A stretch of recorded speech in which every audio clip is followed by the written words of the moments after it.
Nature Breakthroughs with Dr. Wild Ben Goldman. Conversations with changemakers in a world gone mad. To discover what you need for personal, organizational, and societal change, get your free download of 3 ancient rituals smart entrepreneurs use to bounce back from shifts in the market and inside themselves. Go to www.naturebreakthroughs.com. Yes, you pull them till they bite down. On the lies that you built from my doubt. I don't want money, I don't want cars, I just wanna be free. You just finished fundraising 401 masterclasses in nonprofit fundraising that would make Peter Drucker proud, right? This is the hardcover. Laurence Pagnoni, how you doing? You enjoyed it. I'm glad you enjoyed reading the book. Hi, Ben. I did. Can buy the Kindle edition at for $10 at Amazon. It's published by Philanthropy Press. It's been 2 years in the making, and well, so welcome to my podcast. It's called Nature Breakthroughs, Conversations with Change Makers in a World Gone Mad. And you are responsible for one of the biggest changes in my life. I love telling the story that you tricked me into starting spiritual work. I don't know if you remember this, but I was running a nonprofit organization, having a terrible time with my staff, and you suggested that I go to a workshop about personality styles because it would help me kind of navigate, or it would help me with people with different personalities. So I went there, and of course, the first thing I discovered was that I had a personality, and that got me started on the work. big, beautiful personality. Well, and that happened when you were running a coaching group for executives at Rutgers, right?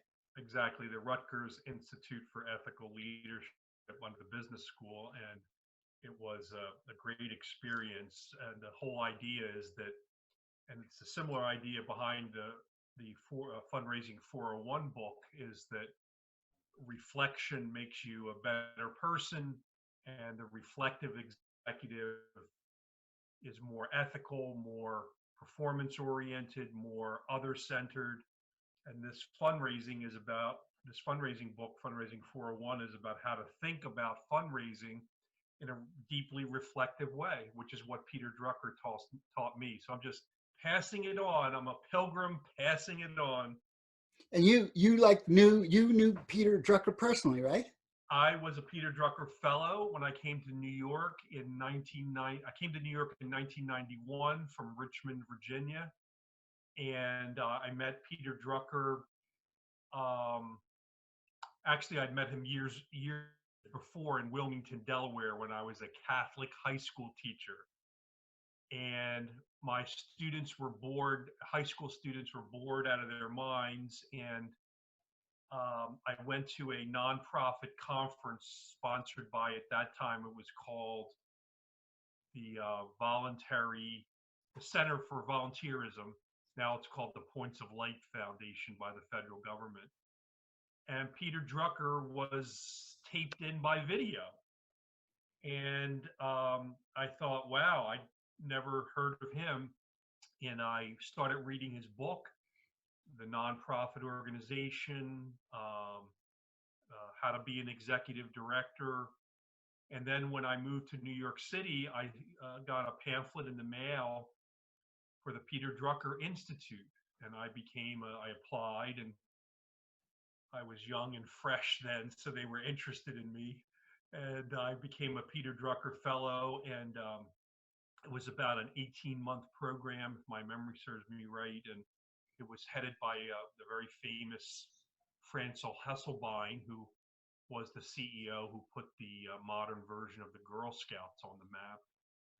And and then we would meet quarterly, and Peter was there in the flesh for us to talk to and send him emails. And gosh, I wish I saved those emails, but they're long lost.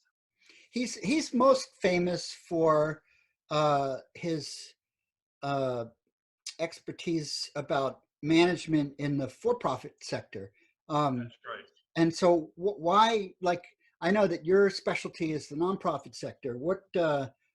This is just kind of a big question, but why do you think uh, that's an important part of uh, the world and America? I mean, um, some people might think that if you're not making a profit, it probably means what you're doing isn't that necessary. Right. Like, Well, because nobody's willing to pay for it. Peter called, he didn't use the term nonprofit sector. And he felt that the, the voluntary sector, he often used that word, um, was motivated by altruism and otherness. And so it was working off a higher profit motive. 1 out of 5 people in the New York City region works for a nonprofit. So I've forgotten the numbers nationally, but um, it's a significant economic engine for our country. And again, it works off higher values, not just chasing the mighty dollar, but chasing quality of life, promoting our youth towards a value-based life, and helping people who are in need, the elderly, people, youth at risk. And you need money to fulfill those missions. Obviously, arts and culture is primary to a civilized society, and you need revenue. And so I realized, Ben, after running 3 nonprofits myself, that I was really good at being the bridge between finding the money and executing the mission. That bridge is made up by private foundations. It's made up by individuals of high net worth who you solicit and cultivate first, then solicit, um, to give to your worthy nonprofit. And in this book, I have 23 chapters that describe the thinking behind how to do that from different vantage points. And one of the things that stuck stood out to me in your book, which I like, is how one of the keys. The book is kind of chocked full of your like. I think of it as kind of like the best kept secrets or the kind of master techniques for fundraising, which is useful for anybody to know. But one of the things I liked that stood out was how uh, when you are soliciting funds or getting people to open their wallet, uh, the best uh, way to inspire that action is to make that person feel or know that their dollars are going to have an impact on the world that that they want to see, so that the donor uh, themselves can feel as though they're making a change in the world. Is that? Yes, that you captured one of the drivers for why donors give. They want to see what you're doing happen in the world. They themselves can't necessarily go down and clean up after a hurricane. They can't necessarily build affordable housing, although in the case of former President Jimmy Carter, he actually puts the hammer to the wood and does that with Habitat for Humanity. But by giving philanthropy, they can make something happen in the world that without you, the nonprofit, it would not happen. And they like the feeling that they get by contributing to you and making that happen in the world. For example, the Lewitt Foundation, I don't know if you guess they're still made, but our parents often had Lewitt vacuum cleaners in their homes. They recently gave $1 million to one of our clients, the Humane Society of Westchester, because they wanted to see animal welfare protected. And their name will go on the building for 10 years. Um, and that is the work we do with clients to help them make the case for support to the Lewitt Foundation. And the Lewitt Foundation is, thrilled to be a part of the Humane Society. It themselves, they're not going to go and make sure the dogs and the animals are fed every day, or that the cages are cleaned out properly, or that the adoption process happens. But their philanthropy is at work to make those things happen in the world. So it's a uniquely American thing, and it's of course spreading all throughout the world now. So that's good.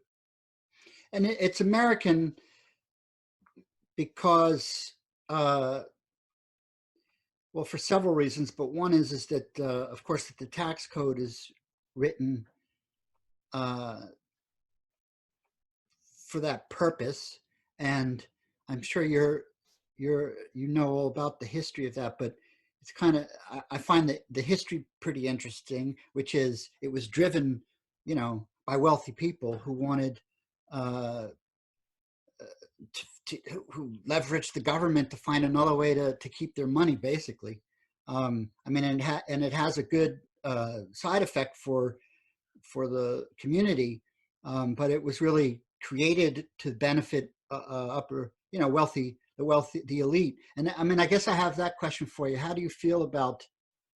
Well, I don't want to get too like superficially political, but there's when you have someone like Bloomberg, for example, running for president, who's probably he's probably one of the 5 largest philanthropists in the world, right? Or 10, or he's up there. Oh yeah. I don't know what number it is, but he might not be the largest in America, but he's got to be among the largest. Yeah, he's probably in at least the top 5, but probably the top 3. And I mean, obviously that alone, even though that wealth that he's pumping into communities and good works is enormous, it still wasn't enough to actually to convince people that he should run the government. I'm not sure what I'm asking you. I don't know that I don't want to turn this into a totally political conversation, but no, I let me respond to a few pieces of what you said. First of all, about the tax code. Yeah. The fact that you get a tax deduction, or some people get a tax deduction by giving to charity, is not the number one motivator for donors. It actually falls pretty far down on the list. The number one motivator is feeling emotionally connected to the cause. I give to Partners in Health myself because I'm emotionally connected to Haiti, where they have been amongst 14,000 crazy nonprofits in Haiti. They have been the most effective in partnering with the government of Haiti to build centers there that are run by the Haitian people. So there's nonprofits, and then there are nonprofits. 74% of nonprofits in the United States fall below the $250,000 annual budget line. So finding revenue is something that most nonprofits have not figured out how to do. And I hope my book will help them with that. But the tax code is part of the equation, but it's not a primary motivator besides for donors to give. Besides emotional connection, I'd say personal connection. Personal meaning that it depends on who asks. A lot of times nonprofits get because somebody important to that donor asks. So building a relationship first before you ask is very important. Like, if you ask me to support an arts project in New Jersey, I'm going to pay attention to that because Ben Goldman is asking. So who asks is very important. And then a third big criteria besides the donor or the funder have the capacity to give. Do they have the resources? You and I might be generous. We might be even more generous of spirit than Michael Bloomberg, but Michael Bloomberg has enormous capacity. So when he donates, for example, he donated to the city of Delhi in India to make their intersections more safe because the number of people killed in Delhi in their intersections was enormous. And Michael Bloomberg brought his engineers in to help the local Delhi government to re-engineer many of those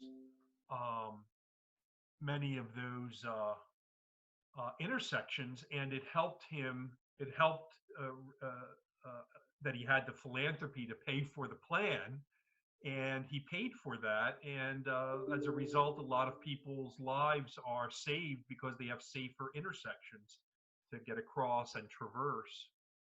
So there's lots of layers of motivation as to why donors give. Of course, the great Jewish philosopher, help me with his name, Ben, Maimonides. Maimonides. Maimonides. He said he had all those great layers of what motivates somebody to be philanthropic, and his highest level was somebody who donates anonymously. So we see a lot of anonymous donors giving.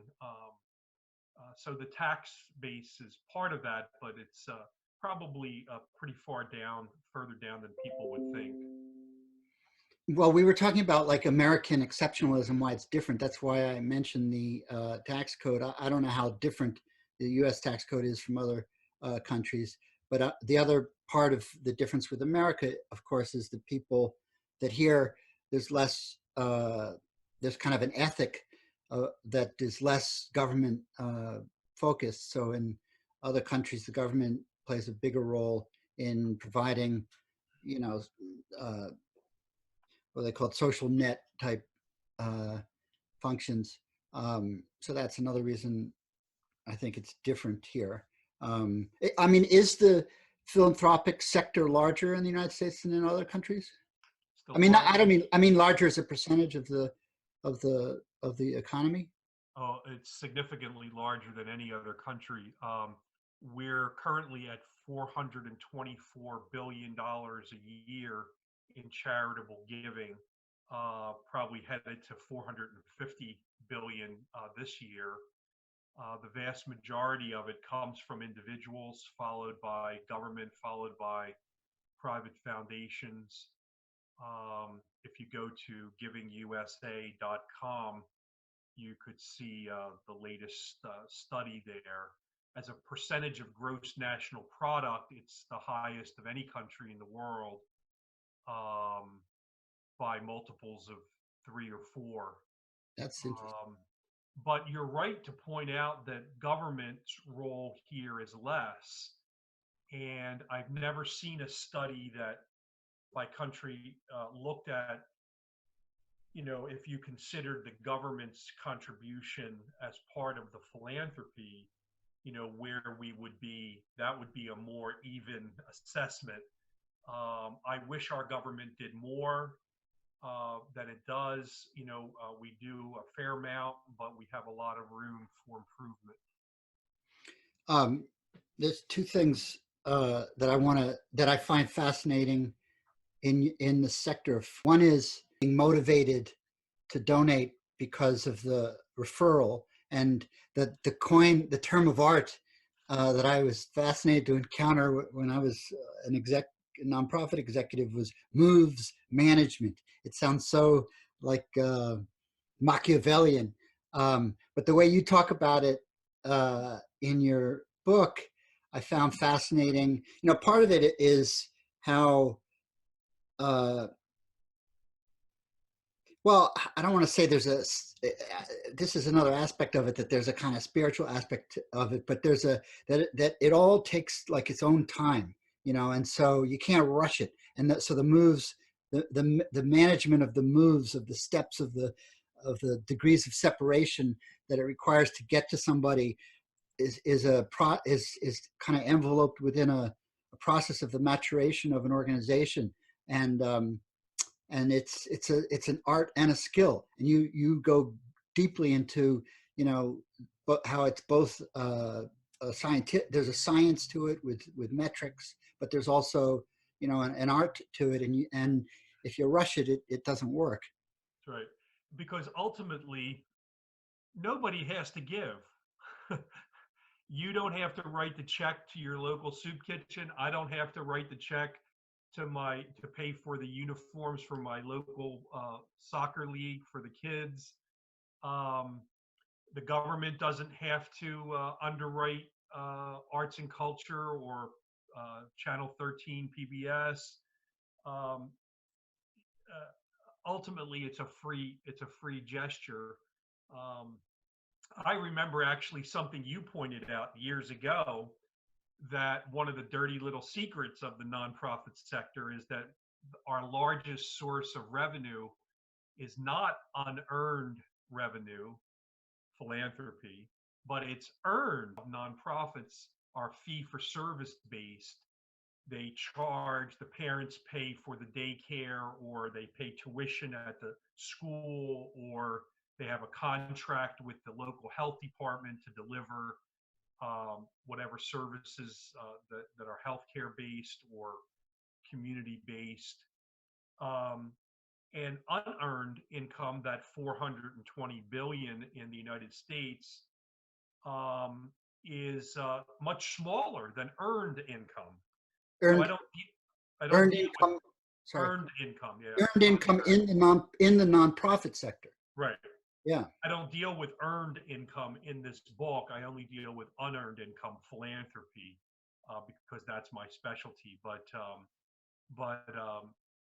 that's of interest to people. Well, and I think that's part of the American ethos, and that's it's not surprising that, you know, that we want people to earn their way, and so even the nonprofits make the bulk of their money through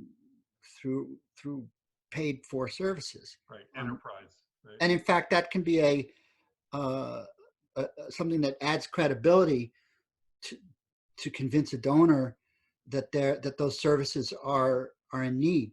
Yes, we call that public-private partnerships, where public monies, like a contract from the local health department, is married with a grant from an individual or a gift from an individual, so that there's joining of those revenue streams. Diversification of revenue is very important for smaller and mid-sized nonprofits.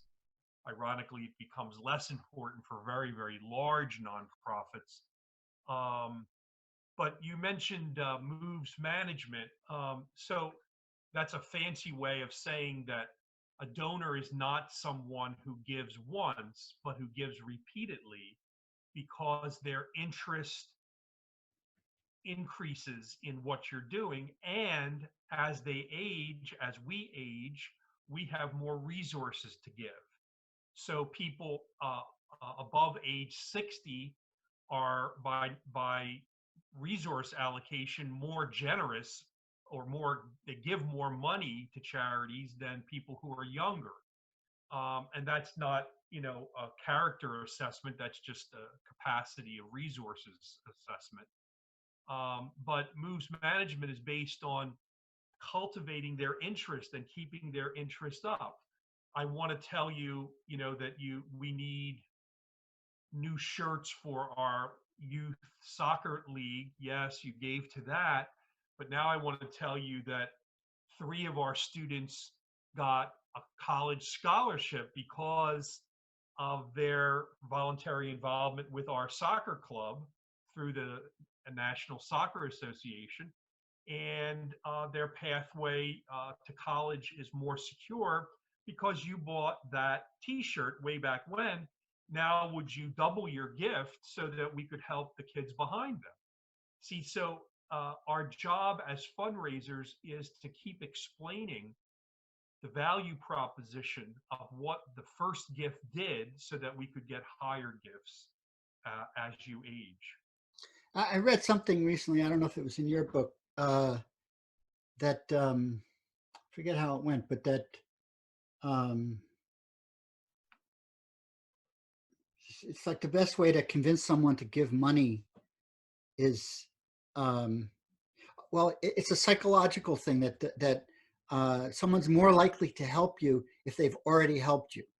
So you would think that there's like a quid pro quo relationship, that if you help someone, the expectation is that they will help you in return. But that's not true. That somehow the more someone helps another person, they get like kind of hooked on the hot on the how good it feels to be generous. Isn't that? Did you? Was that from Exactly. the book? Yeah, this is in the conclusion. If I may read just a sentence from the conclusion. Um, think of Ben Franklin's invitation. Quote, he that has once done you a kindness will be more ready to do you another than whom you yourself have obliged. This axiom is called the Ben Franklin effect. When someone helps you once, they want to help you again because it feels good. Yeah, so I did get that from you. I'm glad it's named after a fellow Ben. Um, Yes. a good, smart quote. And well, a couple of things you're saying I find curious. Let's take them in turn. Uh, you were saying how the older give more, and in the context of like moves management, and there's nothing more frustrating, I think, as someone in the nonprofit field, that you can see like what needs to happen or who needs to give, or it's very clear what the next step is, and yet the organization isn't ready. It just isn't ready, and there's nothing you can do to convince the board. Or one of the other things I thought that was fascinating in your book is that it's this catch 22, that if you're of a certain size, donors generally won't give more than like whatever 10% of your budget. I don't know if that was the number, 10% or Yeah, 20. about 10%. So that so there's this catch 22. If you want to grow your organization, um, you can't. If you're $100,000 budget, you can't get $100,000 grant. You can only get a $10,000 grant. And so there's this. That's a frustrating thing. And also, if you're let's say you're a youthful organization, uh, and you're trying to approach the older generation that has more money, you've got to, again, it's kind of a catch 22. It's like, how do you how do you cross that generational divide? And, all these complexities make, contribute to kind of a winner take all situation where the same organizations get the money, and it's hard to break into like the old boy school or the old boy club or the old, in terms of organizational uh, health. Yeah. Well, the good news is that there are different fundraising approaches that should be used with each generational slice. Um, and we know what those different tactical approaches are. I talk about some of them in my book. I also reference others who are more expert about that subject. So, for example, we know that um, younger people, um, they want to be involved. Actually, pretty consistently, most of the donors want to be involved with the donors of significance, especially women. Women poll probably about 20% higher of wanting to be more involved. They give more philanthropy to nonprofits if they're involved.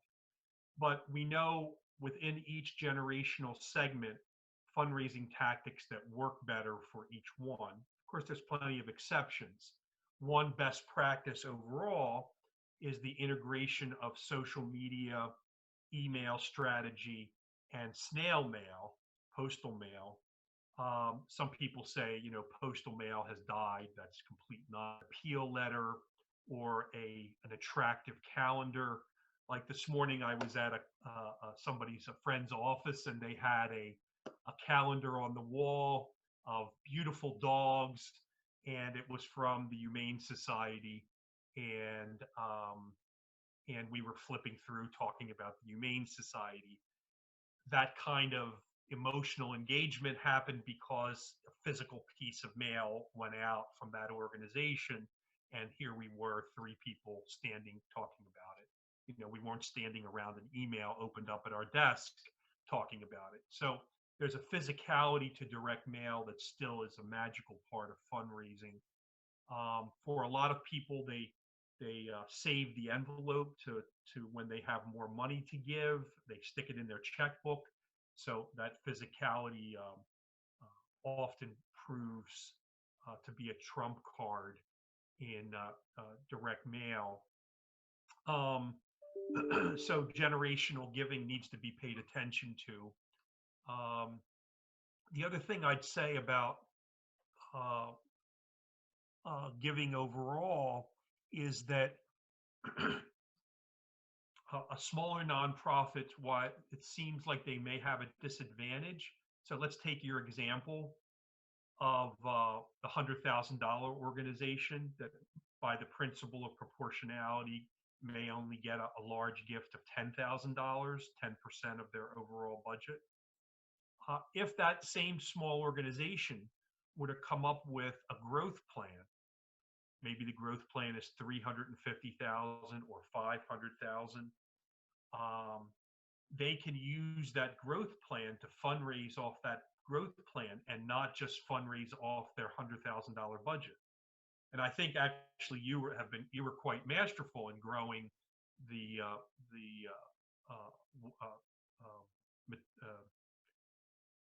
New City without Jersey Newark. City Without Walls.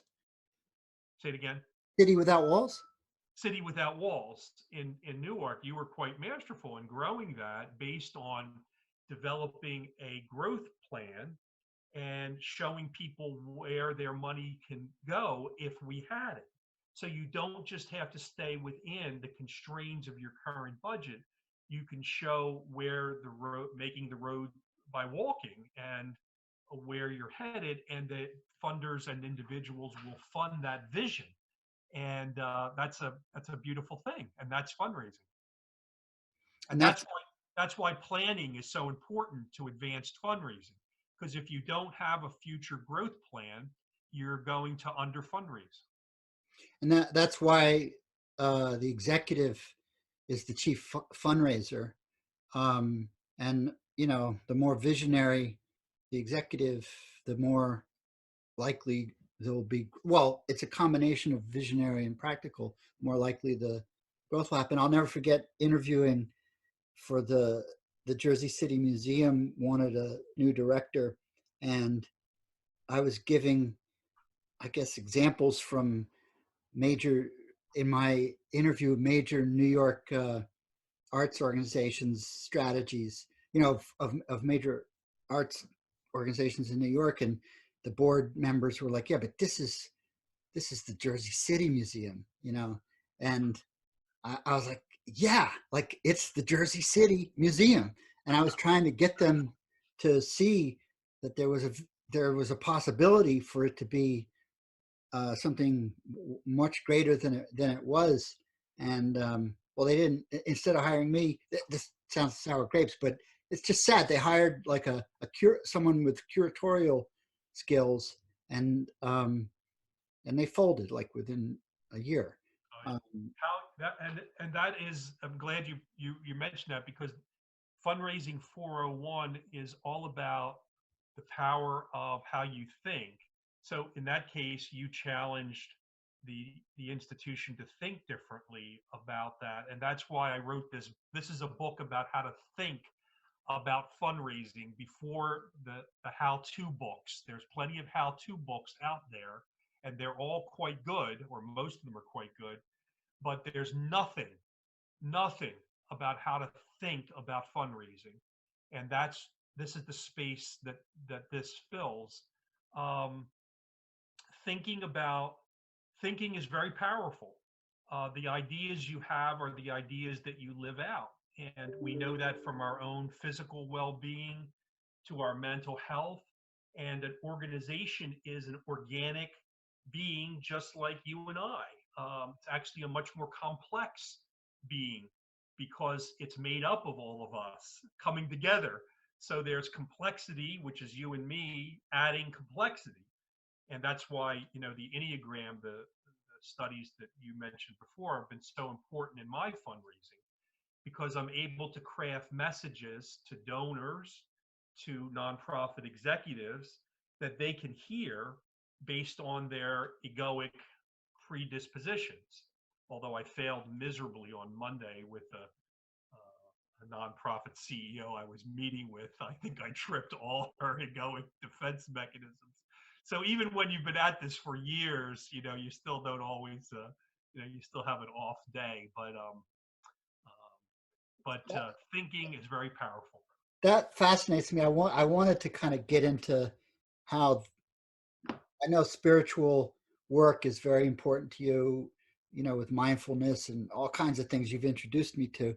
But that's kind of curious. I've always thought of the Enneagram, which is a way of typing personalities, as kind of a dangerous tool, for if you, depending on who uses it, in the sense that it is, it unlocks so many secrets about how people behave. How I never heard you talk about this. How do you use that in the fundraising?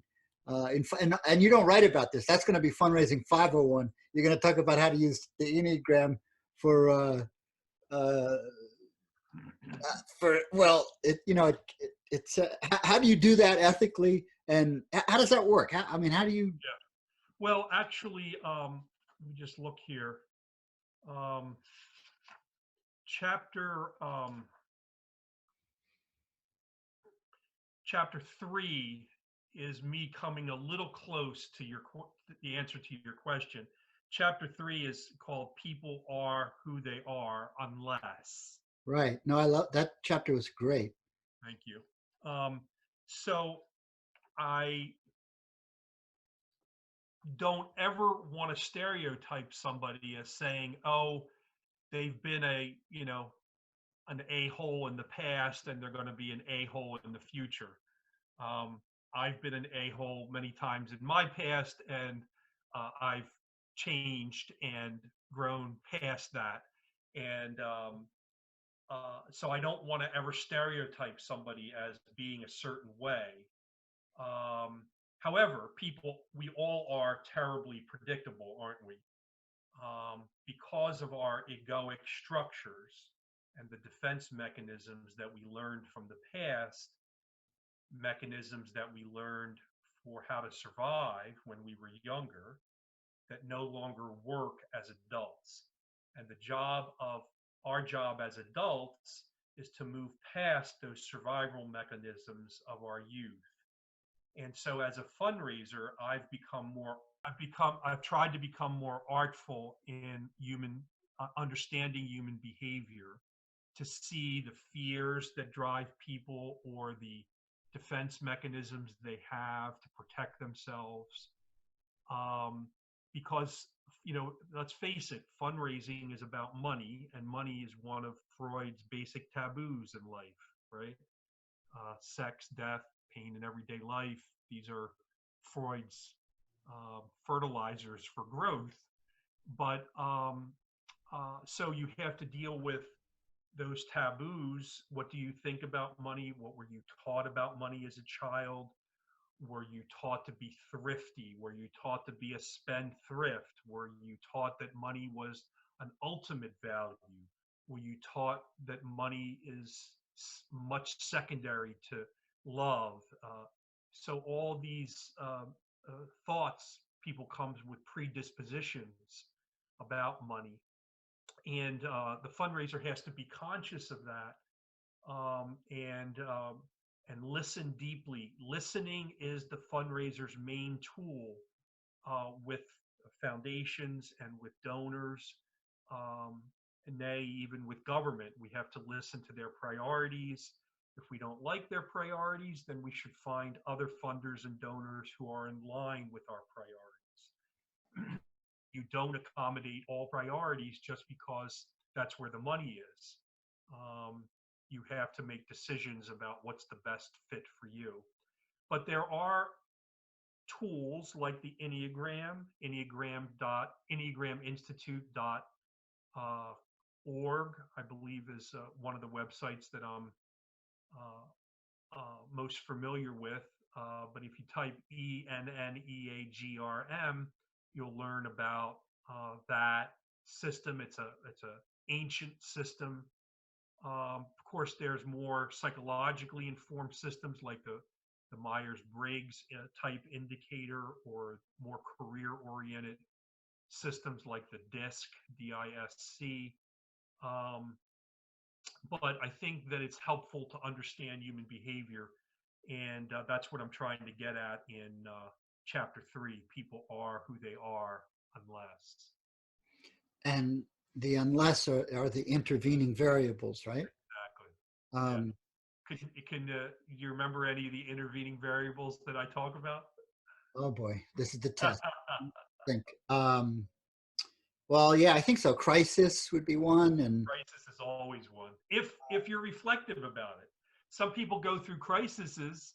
I mean, we're living through a crisis and we're not reflective on it. We're living through the climate change crisis. And what do? We're defensive about it. We say, oh, the scientists are nuts, right? Even Exxon and Mobil 20 years ago said the climate change crisis was going to do us in. And of course, they've denied it since, but we have the evidence that they said that. And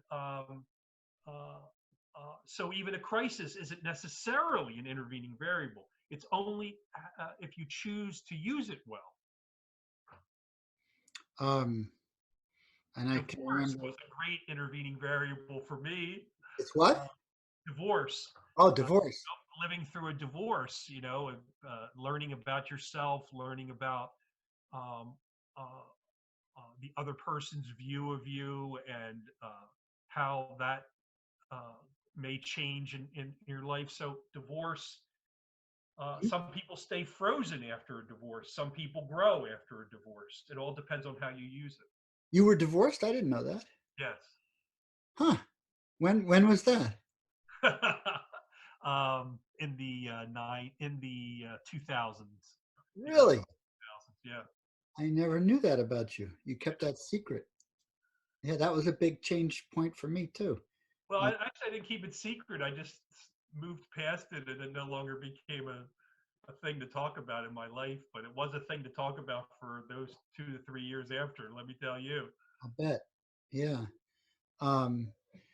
And I guess I don't remember the other two, although I think one of them was equivalent of like the hand of God or something. Providence. Providence. Sometimes things happen in our life that we can't explain.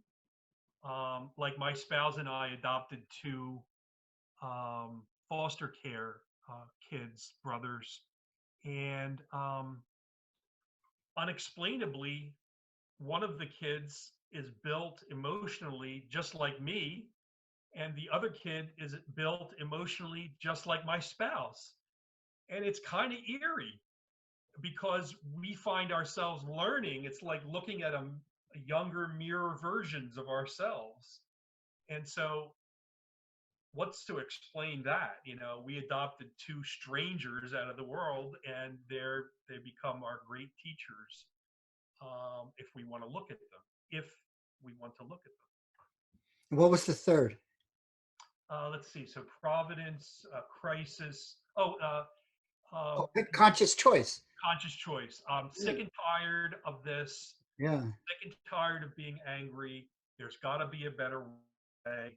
Ben, can you help me? You turn to a friend, you turn to a therapist, you turn to your rabbi or pastor, and you say, there's got to be a better way. I've been doing it this way for 20 years, and this doesn't work.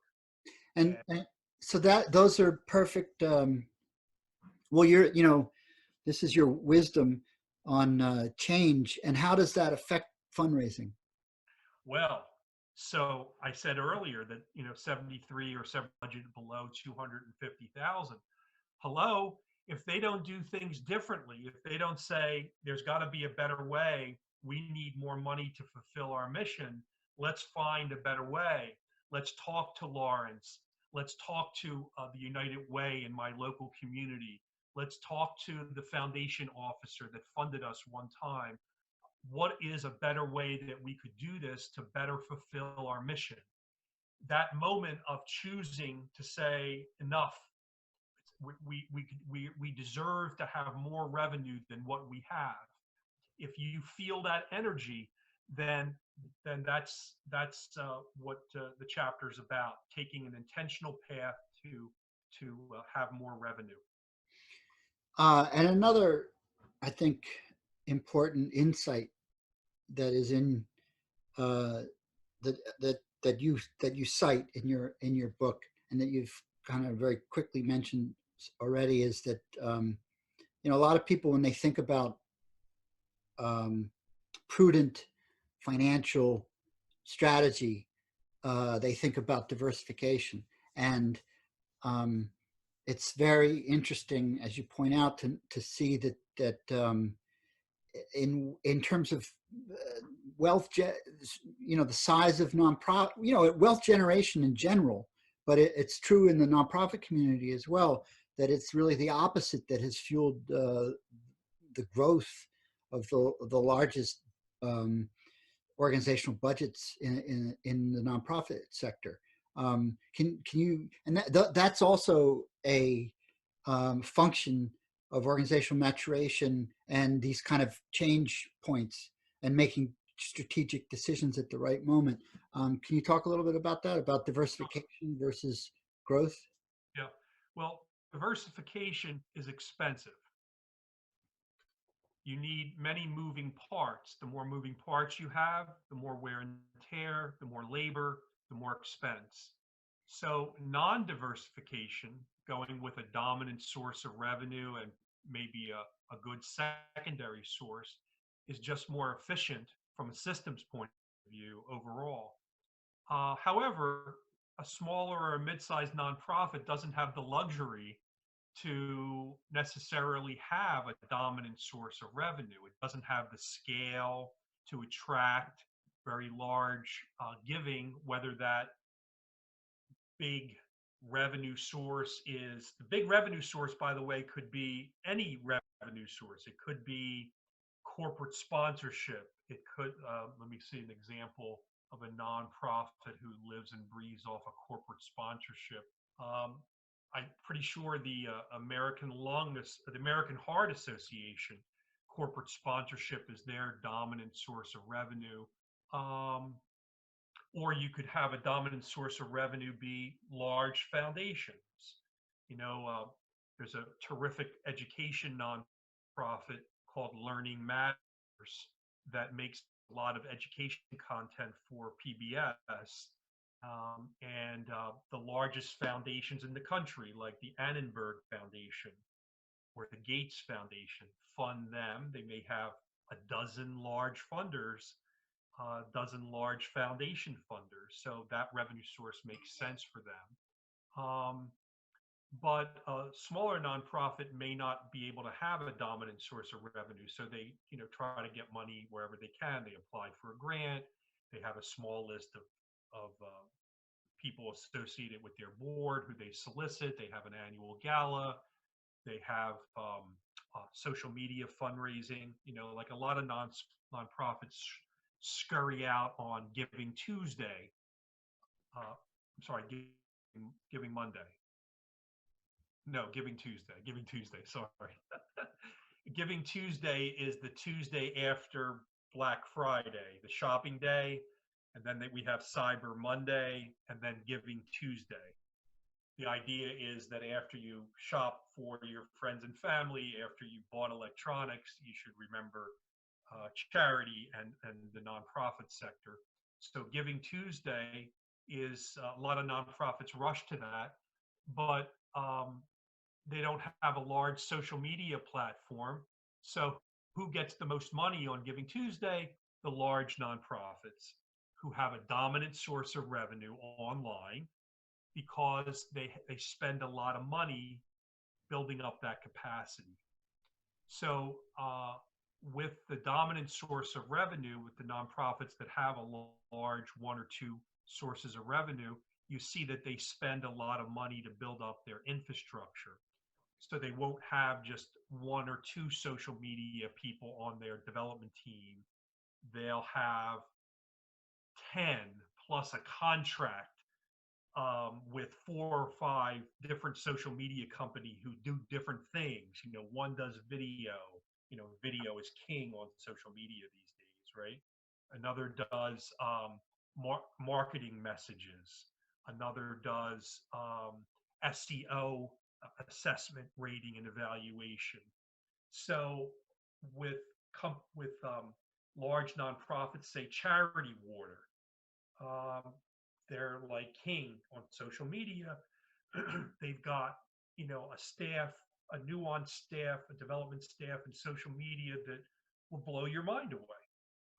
So with large sources of revenue come complex staffing structures and talent. You need talent on those teams.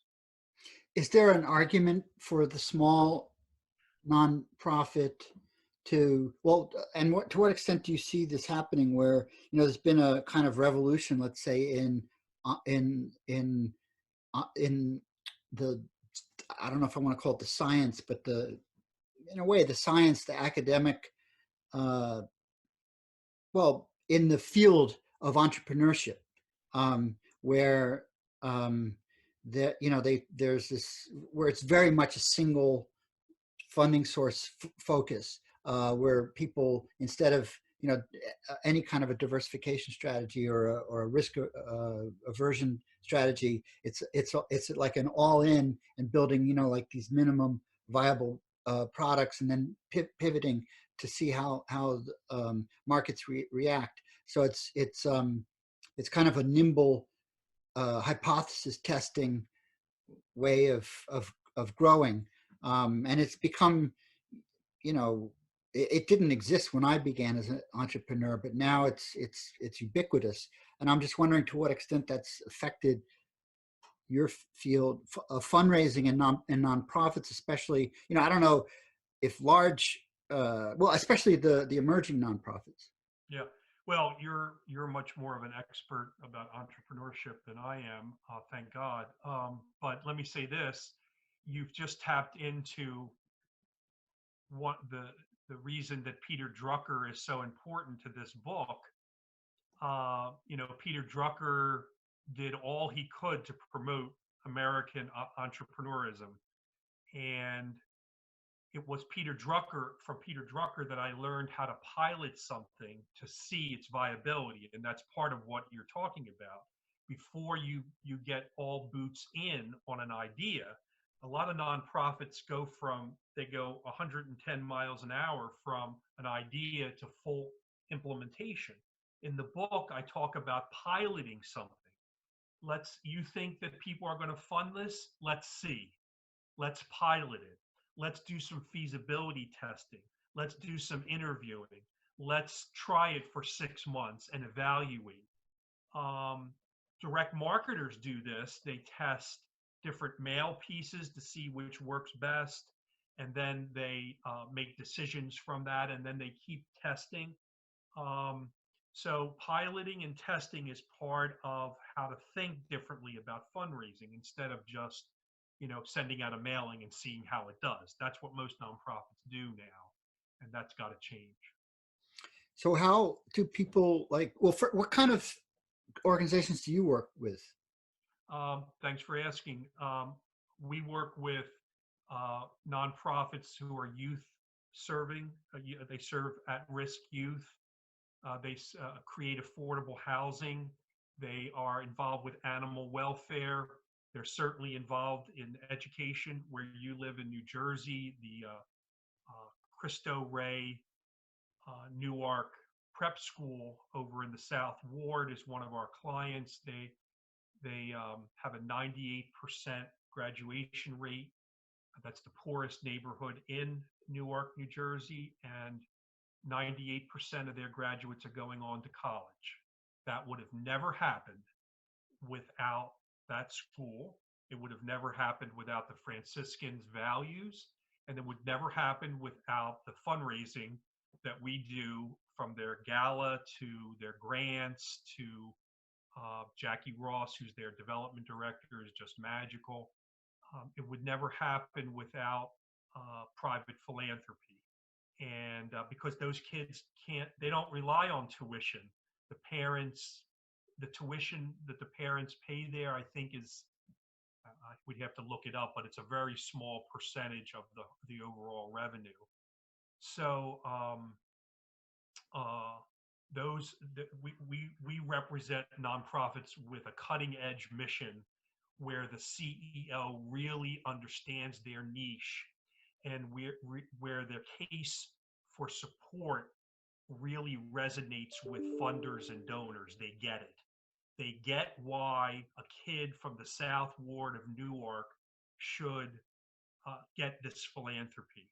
They get why this school is the one to give to, because they have a documented track record, because they have measured their impacts and their outcomes. So they're the charities we work with. A lot of charities who approach us, I have to talk to them about getting ready to work with us. Here are 3 things that you should do before you can start doing serious fundraising. So I respect where everybody is in their journey. Recently, I talked to a veterans group in Northern Virginia, and I said to her, frankly, there's a glut of nonprofits in Northern Virginia that work with veterans. What if I suggested to you 1 or 2 that really need your help to join their forces? She was open to that idea, and I called a colleague of mine, and they met, and I think she's joined one of their committees. So the inclination to start a new nonprofit may not be the right one. It may be about partnership and strategic alliance. Is there a certain do organizations have to be at a certain size before they would consider retaining like an outside fundraiser expert like yourself? Well, it all depends on if they can support. I mean, some new nonprofits hire us because they have underwriting. They have a foundation or a wealthy donor on their board who underwrites our contract, and that carries the day. So they don't always have to be a larger nonprofit, but generally nonprofits with an annual budget of $2.5 million to $40 million focused on fundraising counsel, and need that level of support that we provide. And how do people, well, first of all, the book is for a larger audience, right? Fundraising 401, master classes in nonprofit fundraising that would make Peter Drucker proud. And it's not your first book, right? You have a prior book that you published. What was that one called? Nonprofit Fundraising Solutions. That's also about 20 some chapters, but that book is different. The first 4 chapters of the Nonprofit Fundraising Solution is the 4 pillars you need to put in place before you start active fundraising, and getting your board of directors healthy and whole, getting yourself as the executive healthy and whole and how you're thinking, having plans in place, and then focusing on the right fundraising strategy. So those 4 things need to be in place before you start fundraising. See, one of the odd things about fundraising, Ben, is you could have a dozen chief development officers sitting around the table, or a dozen nonprofit executives, and they could all approach fundraising differently, and they could all be wildly successful because in their community, their approach makes the most sense, or with their skill set, their approach makes the most sense. it's not like the standards that you see in the profession of financial management. There's much more art to fundraising. It doesn't mean we don't have best practices. We certainly do. And I wish people would learn more about best practices. Like moves management is often ignored, and that's a best practice in our field, because if you don't ask donors for increased giving, amount of giving, and you don't want plateaued giving, you want increased giving. But the nonprofit fundraising solution has been out for about 3 or 4 years now. It's still selling pretty well. It was the first fundraising book produced by the American Management Association, the AMA. And when I asked them why had they waited so long, because they produce a lot of technical books, they said they'd never seen, they were looking for a book that was thoughtful about fundraising, not just tactical. And the nonprofit fundraising solution met that bar. Unfortunately, they closed their press, or they would have published this the second one, Fundraising 401, which is now out for purchase. So after people have read your books, how would they contact your organization and you and your organization? Well, my website is listed in the book, but we're at www.laurencepagnoni.org. Laurence is spelled with a U, not a W. And Pagnoni is Pagnoni.